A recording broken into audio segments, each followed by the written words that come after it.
ఆస్తమాకి permanent cure ఉందా లేదా అనే విషయం తెలుసుకుందాం. సో ఈ as on date bronchial asthma కనుక మీకు ఎఫెక్ట్ అయ్యి ఆల్రెడీ ఎగ్జిస్టింగ్ సిమ్టమ్స్ ఉన్నాయి, డయాగ్నోస్ అయిపోయింది అంటే స్పైరోమెట్రీ చేసాము, డయాగ్నోస్ వచ్చేసింది అంటే దానికి పర్మనెంట్ క్యూర్ లేదండి. కానీ ఇది 100% కంట్రోలబుల్, అంటే 100% దానివల్ల వచ్చే ఎఫెక్ట్స్ అన్ని మనం కంట్రోల్ చేయొచ్చు. డిసీజ్ ఆ జబ్బుని మనము 100% కంట్రోల్లో ఉంచవచ్చు. ఎందుకని మనకి కంట్రోల్ లేదు, ఆ క్యూర్ లేదు ఈ రోజుకి అంటే అది బ్రాంకియల్ ఆస్తమా అనేది ఒక complex interplay between genetic and environmental factors. అంటే మీ జీన్స్లో ఉన్న ఫ్యాక్టర్స్ని బయట మీరు ఎన్విరాన్మెంటల్లో ఎక్స్పోజ్ అయ్యే ఫ్యాక్టర్స్కి రెండింటికి మధ్య ఇంటర్ప్లే, అంటే రెండింటికి మధ్య ఇంటరాక్షన్ వల్ల వస్తుంది. మెజారిటీ ఆఫ్ ద పేషెంట్స్కి ఆస్తమా అనేది జెనెటిక్స్గా అంటే ఫ్యామిలీ హిస్టరీ బట్టే వస్తుంది. ఫ్యామిలీలో పెద్దవాళ్ళకు ఉంటే మనకి ఇన్హెరిట్ అవుతుంది. సో మళ్ళీ మీ ఎన్విరాన్మెంటల్ ఫ్యాక్టర్స్ ఏదైతే మీరు ఎక్స్పోజ్ అవుతారో వాటికి ఇంటర్ప్లే ఉంటుంది.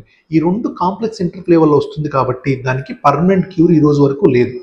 కానీ చాలా మెడిసిన్స్, ఇన్హేలర్స్ కానీ బయోలాజికల్స్ కానీ ఇలాంటి మెడికేషన్స్ హయ్యర్ లెవెల్కి వెళ్ళే కొద్దీ మీకు almost near to complete resolution, అంటే 100% డిసీజ్ కంట్రోల్ అయ్యే వరకు మాత్రం మనం చేయొచ్చు ఆస్తమా గురించి.